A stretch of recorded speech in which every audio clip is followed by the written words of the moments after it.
درود شریف اللهم صل على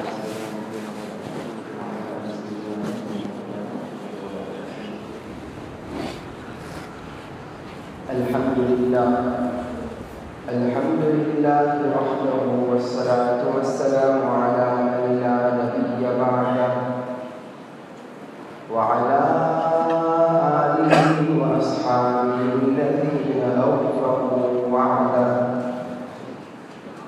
صلى الله تعالى عليه وعلى آله وأصحابه وبارك وسلم تسليما كثيرا. أعوذ بالله من الشيطان الرجيم. بسم الله الرحمن الرحيم. ولقد بعثنا في كل أمة رسولا أن اعبدوا الله واجتنبوا الطاغوت. صدق الله مولانا العظيم وصدق رسوله النبي الأمي الكريم ونحن على ذلك لمن الشاهدين والشاكرين والحمد لله رب العالمين.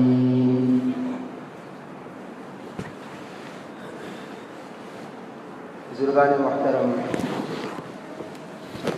برادران اسلام، زندگی اللہ تبارک و تعالیٰ کی بہت قیمتی نعمت ہے. یہ نعمت ہمارے ہاتھ میں ہے تو اس کی قدر کر لینا چاہیے، ورنہ جب یہ نعمت ہاتھ سے چلی جائے گی اس وقت انسان کے پاس افسوس کرنے کا مقام اور موقع بھی نہیں ہوگا. قرآن کریم نے جگہ جگہ پر مختلف مقامات پر یہ بات واضح فرمائی ہے، بالکل کلیئرلی بیان کر دی ہے کہ اس نعمت کے ختم ہونے کے بعد آدمی دوبارہ اس کی اگر تمنا کرے بھی تب بھی یہ نعمت اسے دوبارہ اس جہان میں جہاں اللہ نے اسے بھیجا ہے وہاں یہ زندگی کی نعمت دوبارہ اسے نہیں ملے گی. خاص طور سے کافروں اور غیر ایمان والوں کے بارے میں قرآن میں سورہ مؤمنون میں ارشاد ہے حتی اذا جاء احدهم الموت قال رب ارجعون لعلی اعمل صالحا فیما ترکت کلا. وہ تمنا کرے گا کہ اللہ مجھے دوبارہ دنیا میں بھیج دیا جائے، یہ زندگی دوبارہ دے دی جائے تاکہ میں لعلی اعمل صالحا، یہ تمنا کرے گا کہ میں بہت اچھے اچھے کام کر کے آؤں گا، لیکن کلا، ہرگز یہ موقع نہیں ملے گا. پھر قیامت کے میدان کا منظر بھی قرآن نے بیان کیا، جب تمام نافرمان اور مجرمین ایک قسم پر جمع ہوں گے، ایک جگہ پر کھڑے ہوں گے، وہاں جب وہ قیامت کے منظر کو، قیامت کی ہولناکی اور سختیوں کو اپنی آنکھوں سے دیکھ لیں گے، اس وقت پھر یہ تمنا کریں گے. قرآن میں سورہ سجدہ میں 21 پارے میں ہر جمعہ کو ہم سنتے ہیں وَلَوْ تَرَى إِذِ الْمُجْرِمُونَ نَاكِسُو رُؤُوسِهِمْ عِنْدَ رَبِّهِمْ رَبَّنَا أَبْصَرْنَا وَسَمِعْنَا فَارْجِعْنَا نَعْمَلْ صَالِحًا إِنَّا مُوقِنُونَ. قیامت کے دن مجرموں کی گردنیں جھکی ہوئی ہوگی اور وہ اللہ کے سامنے یہ قرار کریں گے ربنا، اے ہمارے پروردگار. جو خدا کو دنیا میں رب نہیں مانتے تو وہ بھی وہاں ماننے لگیں گے اور کہیں گے ربنا، اے ہمارے رب، ابصرنا وسمعنا، ہم نے دیکھ بھی لیا آنکھوں سے، ہم نے سن لیا، اور انا موقنون، ہم نے یقین کر لیا جن باتوں کو دنیا میں ہم نہیں سمجھتے تھے، نہیں مانتے تھے، آج ہم اس کا اقرار کرتے ہیں، ہم مانتے ہیں. فرجعنا نعمل صالحا، اے اللہ ہمیں دوبارہ زندگی عطا فرما دے، دوبارہ دنیا میں بھیج دے، نعمل صالحا، تاکہ ہم نیک کام کریں. لیکن ان کی یہ خواہش پوری نہیں ہو سکے گی. پھر قیامت کے میدان کے بعد جب جہنمیوں کو جہنم میں ڈال دیا جائے گا تو وہاں بھی یہی تمنا کریں گے وَهُمْ يَسْتَرِخُونَ فِيهَا رَبَّنَا أَخْرِجْنَا. جب جہنمیوں کو جہنم میں ڈال دیا جائے گا تو وہاں سے وہ پکاریں گے، چیخ کر اللہ تعالیٰ سے درخواست کریں گے کہ اللہ ہمیں دوبارہ زندگی عطا فرما دے، دوبارہ دنیا میں بھیج دے تاکہ ہم اچھے کام کر کے آئے.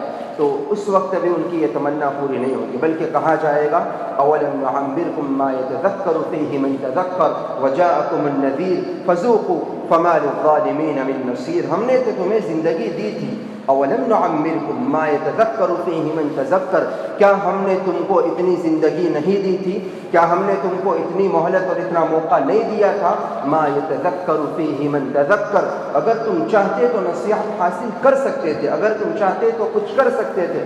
اور اس کے اوپر یہ وجاءکم النذیر، ڈرانے والے تمہارے پاس آئے تھے، سمجھانے والے تمہارے پاس آئے تھے، انبیاء کو ہم نے بھیجا تھا، انبیاء کے وارثین نے تمہیں بار بار سمجھایا تھا، وجاءکم النذیر، لیکن تمہاری سمجھ میں باتیں نہیں آئی۔ فذوقوا فما للظالمین من نصیر، اب بھگتو، اب تو تمہارے لیے جہنم کا عذاب بھگتنے کے علاوہ کوئی چارہ نہیں، اب نہ تمہارا کوئی حامی اور مددگار ہوگا، نہ تمہیں یہاں سے نکالا جائے گا۔ قرآن نے بالکل وضاحت کے ساتھ یہ باتیں ہمارے سامنے پیش کی۔ موت کے وقت میں، قیامت کے میدان میں، جہنم میں جانے کے بعد بھی اگر انسان تمنا کرے کہ مجھے دوبارہ، بلکہ تمنا کرے گا کہ مجھے دوبارہ بھیجا جائے، زندگی کی یہ نعمت دوبارہ دی جائے تاکہ نیک عمل کروں، اور مقصد بھی ساتھ میں ہر جگہ پر یہ کہا تاکہ یہ زندگی کی نعمت دوبارہ اس لیے نہیں مانگیں گے تاکہ جا کر اور روپیہ پیسہ کما کر آئے، بلکہ اس لیے مانگیں گے نعمل صالحہ، تاکہ ہم نیک کام کر کے آئے۔ زندگی کا جو اصل مقصد ہے اس میں دوبارہ زندگی دی جائے تو اس مقصد کو پورا کر کے آئیں گے، لیکن نو چانس، اس وقت ان کی یہ خواہش اور یہ تمنا پوری نہیں کی جائے گی۔ تو یہ زندگی اللہ تبارک و تعالی نے ہمیں دی ہے، اس جہان میں ہر آنے والے کو اللہ تعالی نے یہ نعمت صرف ایک مرتبہ دی ہے، دوسری مرتبہ اس جہان میں یہ نعمت نہیں ملنے والی ہے۔ اس کا تقاضا یہ ہے کہ ہم اس نعمت کی قدر کریں، زندگی کا جو اصل مقصد ہے اس مقصد کو سمجھیں اور اس کے مطابق زندگی گزارنے کی کوشش کریں۔ زندگی کا مقصد کیا ہے؟ قرآن نے جگہ جگہ پر اور احادیث میں بھی یہ حقیقت ہمیں سمجھائی ہے کہ زندگی کا اصل مقصد اللہ کی بندگی ہے۔ زندگی اصل اللہ تبارک و تعالی نے اپنی عبادت کے لیے عطا فرمائی ہے۔ وما خلقت الجن والانس الا ليعبدون، سورہ زاریات میں فرمایا کہ ہم نے جناتوں کو بھی اور انسانوں کو بھی اسی لیے پیدا کیا، انہیں زندگی کی نعمت اسی لیے عطا فرمائی تاکہ وہ ہماری عبادت کرے۔ وما خلقت الجن والانس الا ليعبدون، زندگی اللہ نے عبادت کے لیے دی ہے۔ اللہ تبارک و تعالی نے جتنی بھی قومیں دنیا میں بھیجی ہیں ان تمام قوموں کے پاس پیغمبر بھیجے ہیں اور ان کو یہی پیغام دے کر بھیجا۔ وَلَقَدْ بَعَثْنَا فِي كُلِّ أُمَّةٍ رَسُولًا أَنِ اعْبُدُوا اللَّهَ وَاجْتَنِبُوا الطَّاغُوتَ، جتنے بھی ہم نے امتیں دنیا میں پیدا کی ہے، جتنے بھی لوگ پیدا کیے، لَقَدْ بَعَثْنَا فِي كُلِّ أُمَّةٍ رَسُولًا، ہر امت کے پاس ہم نے کوئی پیغمبر ضرور بھیجا اور یہ پیغام لے کر بھیجا ان اعبدوا اللہ، کہ اے لوگوں اللہ کی عبادت کرو، واجتنبوا الطاغوت، شیطان کی عبادت سے بچو، شیطان کی بندگی سے بچو، عبادت ایک اللہ کی کرو۔ حضرت موسیٰ علیہ السلام جب کوہ طور پر گئے، وہاں حضرت موسیٰ علیہ السلام جیسے جلیل القدر پیغمبر، ان سے بھی اللہ تبارک و تعالی نے یہ کہا انک بالواد المقدس طوى وانا اخترتك فاستمع لما يوحى اننی انا اللہ لا الہ الا انا فاعبدنی۔ اس کے بعد یہی کہا کہ میری عبادت کیا کرو، میرے سوا کوئی معبود نہیں، عبادت صرف میری ہوگی۔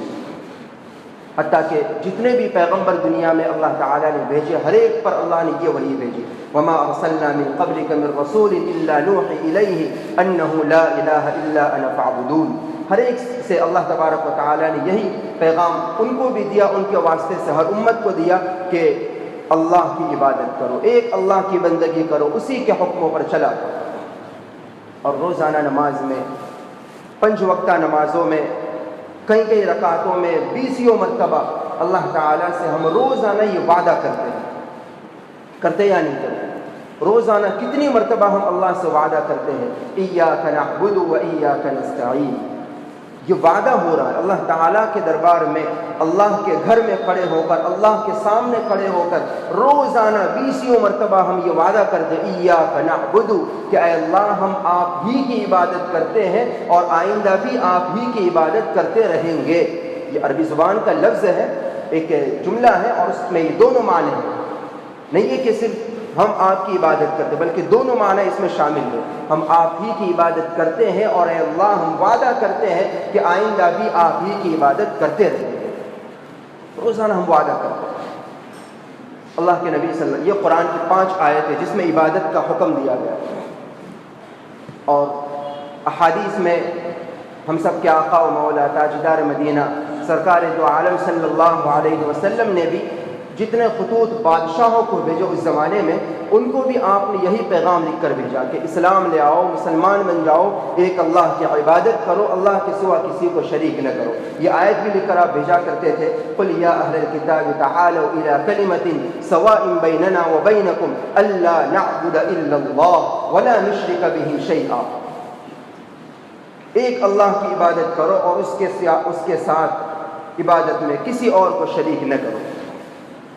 حضرت معاذ بن جبل رضی اللہ تعالی عنہ کو آپ نے ایک مرتبہ سوال پوچھا، ما حق اللہ علی العباد، کہ اے معاذ یہ بتاؤ کہ بندوں پر اللہ کا کیا حق ہے؟ آپس میں ایک دوسرے کے حقوق ہیں تو بندوں کے اوپر اللہ کا بھی کچھ حق بنتا ہے۔ فرمایا اللہ و رسولہ اعلم، اللہ رسول زیادہ بہتر جانتے، یا رسول اللہ آپ ہی بتا دیجیے۔ اللہ کے نبی صلی اللہ علیہ وسلم نے فرمایا کہ بندوں کے اوپر اللہ کا حق یہ ہے ان یعبدوہ ولا یشرکوا بہ شیئا، کہ بندوں کا اللہ کے اوپر حق یہ ہے، بندوں کے اوپر اللہ کا یہ حق ہے کہ وہ اللہ ہی کی عبادت کرے، ایک اللہ کی مان کر زندگی گزارے، اس کے حکموں کے مطابق چلے اور اس کے ساتھ کسی اور کو شریک نہ کرے۔ زندگی اللہ کی عظیم نعمت ہے اور زندگی کا اہم مقصد خدا کی بندگی ہے۔ فارسی زبان کا ایک خوبصورت شعر ہے، اس میں بہت خوبصورتی کے ساتھ یہ بات سمجھائی ہے۔ والد محترم حضرت مولانا صدیق صاحب رحمۃ اللہ علیہ، اللہ ان کی مغفرت فرمائے، درجات بلند فرمائے، بارہا یہ شعر پڑھا کرتے تھے اور یہ ان کا لب و لہجہ ہوا کرتا تھا جس میں زندگی کی حقیقت سمجھائی۔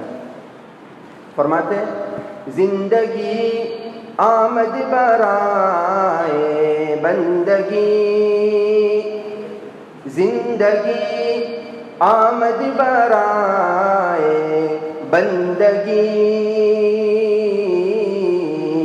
زندگی بے بندگی شرمندگی۔ زندگی کا اصل مقصد خدا کی بندگی ہے، اور جو زندگی خدا کی بندگی سے خالی ہو وہ اصل میں زندگی نہیں، شرمندگی ہے۔ انسان تو اللہ نے دنیا میں اپنی عبادت ہی کے لیے بھیجا ہے، اس کی زندگی کا اصل مقصد ہی خدا کی بندگی ہے۔ تمام پیغمبروں کو یہ پیغام دیا، تمام امتوں کو پیغمبروں کے واسطے سے یہی پیغام دیا۔ قرآن میں اللہ پاک نے یہی لکھ دیا وَمَا خَلَقْتُ الْجِنَّ وَالْإِنسَ إِلَّا لِيَعْبُدُونَ۔ اصل زندگی کا مقصد اللہ کی بندگی۔ دو باتیں ہوئی، نمبر ایک زندگی اللہ کی عظیم نعمت ہے، نمبر دو زندگی کا مقصد کیا ہے؟ زندگی کا مقصد خدا کی بندگی ہے۔ تیسری آخری بات یہ ہے کہ بندگی کا مطلب کیا ہے؟ زندگی اللہ کی عظیم نعمت ہے، زندگی کا مقصد خدا کی بندگی ہے، لیکن تیسری اہم پوائنٹ کی بات یہ ہے، سوال یہ ہے کہ بندگی کا مطلب کیا ہے؟ کیا صرف مسجد والے اعمال کا نام بندگی ہے؟ کیا صرف نمازیں پڑھ لینا، مسجد مصلی تک بندگی کا صرف تعلق ہے؟ اسلام میں بندگی کا دائرہ بڑا وسیع ہے، اسلام میں بندگی کا دائرہ بڑا وسیع ہے۔ اللہ تبارک و تعالی نے جب کسی بات کا حکم دیا تو یہ ناممکن ہے کہ اس حکم پر دنیا کا ہر انسان عمل نہ کر سکتا۔ یہ اسلام کی خوبصورتی ہے کہ اللہ رسول نے جب بھی جہاں بھی جس چیز کا حکم دیا تو وہ ایسا سہل اور ایسا آسان حکم ہوتا ہے کہ اگر عمل کرنا چاہے تو دنیا کے کسی بھی کونے میں رہنے والا کوئی بھی انسان اس پر آسانی سے عمل کر سکے، کسی کے لیے وہ ناممکن نہ ہو۔ جب یہ کہا کہ پوری زندگی کا اصل مقصد خدا کی بندگی ہے، اس کا مطلب یہ ہے کہ ایک انسان پوری زندگی خدا کی بندگی میں گزار سکتا ہے، اس کا ایک ایک لمحہ خدا کی بندگی میں گزر سکتا ہے۔ اور ظاہر ہے یہ اسی وقت ہوگا جب کہ عبادت کے دائرے کو ہم وسیع مانیں گے۔ اگر صرف یہی بات ہو کہ مسجد میں مصلی پر رہ کر تسبیحات پڑھتے رہے، اسی کا نام خدا کی بندگی اور عبادت ہے، تو ظاہر یہ اتنا آسان نہیں ہوگا، ہر ایک کے لیے ہر ایک کے بس کی یہ بات نہیں ہوا کرے گی۔ اسلام میں بندگی کا دائرہ بڑا وسیع ہے۔ اللہ تبارک و تعالی نے زندگی گزارنے کا جو طریقہ ہمیں دیا، رسول اللہ صلی اللہ علیہ وسلم نے زندگی گزارنے کا جو طریقہ ہمیں سکھایا ہے، اس طریقے کے مطابق اللہ رسول کو راضی کرنے کی نیت سے زندگی گزارنا، اس کا نام ہے بندگی۔ دوبارہ آپ اسے سنیے، اللہ تبارک و تعالی نے جس طرح زندگی گزارنے کا ہمیں حکم دیا، رسول اللہ صلی اللہ علیہ وسلم نے زندگی گزارنے کا جو طریقہ ہمیں سکھایا ہے، اخلاص کے ساتھ اللہ رسول کو راضی کرنے کی نیت سے اس طریقے کے مطابق زندگی گزارنا، اس کا نام ہے خدا کی بندگی۔ گویا جن کاموں کا حکم دیا ہے ان کاموں کو کرنا، جن کاموں سے روکا ہے ان کاموں سے بچنا، اس کا نام ہے خدا کی بندگی۔ چاہے آپ مسجد میں ہو، اللہ رسول نے مسجد میں جن باتوں کا حکم دیا ہے ان پر عمل کیجیے، یہ بندگی ہے۔ اگر مسجد میں آنے کے بعد بھی اللہ رسول کے حکموں کے خلاف ہم عمل کر رہے ہیں تو مسجد والے ماحول میں بھی ہم بندگی نہیں کر رہے بلکہ اللہ کو ناراض کر رہے ہیں۔ بازار میں اللہ رسول نے جس طریقے کے مطابق معاشرت کا ہمیں حکم دیا ہے اس طریقے کے مطابق معاشرت اپنائے، معاملات اپنائے تو وہ ہمارے لیے بندگی ہے۔ گھروں میں اللہ رسول نے جس طریقے کے مطابق رہنے کا ہمیں حکم دیا ہے اس طریقے کے مطابق ہم رہیں تو یہ ہمارے لیے بندگی ہے۔ زندگی کے جس فیلڈ میں، جس شعبے میں جہاں بھی ہم جائیں، جہاں بھی ہم رہیں، وہاں اللہ رسول کے حکم کے مطابق زندگی گزاریں۔ یہ کوشش کریں کہ ہماری کوئی بات، ہمارا کوئی کام اللہ رسول کے حکم کے خلاف نہ ہو جائے تو یہ ہمارے لیے بندگی بن سکتا ہے۔ حتیٰ کہ یہ اللہ کا کرم ہے، اسلام کا کمال ہے، خوبصورتی ہے کہ بظاہر دنیاوی لگنے والے معاملات اور حتیٰ کہ بظاہر جو اپنی ضرورت کے کام ہیں، حتیٰ کہ جو اپنی شہوت کے کام ہیں، اس میں بھی اسلام نے نیکی کا تصور دیا ہے اور اسے بھی بندگی بنانے کا طریقہ ہمیں سکھایا ہے۔ بہت آگے کی بات ہوگی، صرف دنیاوی معاملات نہیں بلکہ بظاہر جو خالص اپنی ضرورت کے نظر آتے ہیں، اس سے بڑھ کر جو اپنی شہوت کے نظر آتے ہیں، اس میں بھی اللہ رسول کے حکم کے مطابق اگر کوئی اس عمل کو کرتا ہے وہ بھی اس کے لیے بندگی ہے۔ ایک بطور مثال، بطور دلیل کے ایک حدیث اللہ کے نبی صلی اللہ علیہ وسلم نے صحابہ کرام کے مجمع میں ایک مرتبہ ارشاد فرمایا کہ تم میں سے کوئی اپنی بیوی کے ساتھ اپنی خواہش پوری کرتا ہے جائز طریقے سے، اس پر بھی اسے کیا ملتا ہے؟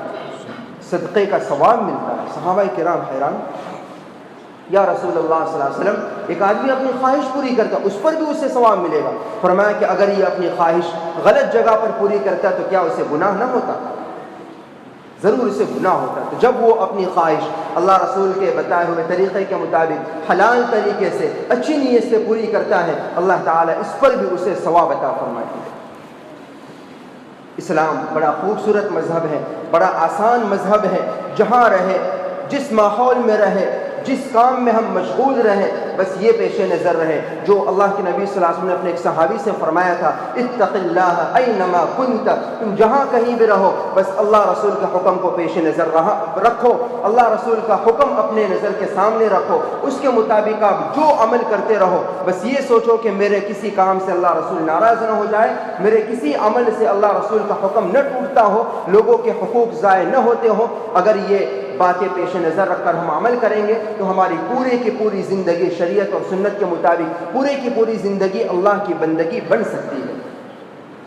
زندگی آمد برائے بندگی، اللہ نے پوری زندگی اسی لیے دی ہے تاکہ ہم اللہ کی بندگی کر کے جائیں۔ اور یہ آپ نے جو کانسیپٹ سنا اسلام کی بندگی کا، اسے آپ اور بھی اس پر غور فرمائیے، آپ کو یقین ہوگا کہ انشاءاللہ تعالی اس پر عمل کرنا ہمارے لیے آسان ہے۔ اسی کے بعد پھر وہ حدیث سامنے رکھے، اللہ کے نبی صلی اللہ علیہ وسلم نے فرمایا کہ جو آدمی پوری زندگی نیک عمل کر کے لائے، پوری زندگی کا ایک لمحہ بالغ ہونے کے بعد سے لے کر، حدیث میں تو پیدائش کا ذکر ہے، علماء محدثین نے اس کو بلوغت پر محمول فرمایا ہے کہ بالغ ہونے کے بعد سے لے کر موت تک ایک لمحہ بھی وہ اللہ کی عبادت سے غافل نہ رہے۔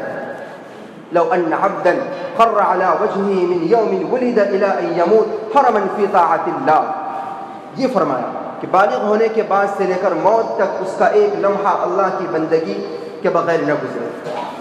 ممکن ہے یہ کوئی مشکل اور ناممکن اور کسی آسمانی دنیا کی باتیں نہیں ہیں۔ اگر آدمی فکر کر لے، ایک اپنے اندر فکر پیدا کر لے تو اس کے لیے ساری باتیں آسان ہیں۔ تھوڑا سا شروع میں مشکل لگے گا لیکن بعد میں معاملات اس کے لیے آسان ہوتے چلے جائیں گے۔ اللہ کے نبی صلی اللہ علیہ وسلم فرماتے ہیں کہ اگر ساری زندگی وہ بندگی کر کے لائے، لحقرہ ذلک اليوم، وہ ایسی پوری زندگی کی بندگی کو بھی وہ حقیر سمجھے گا، کم سمجھے گا۔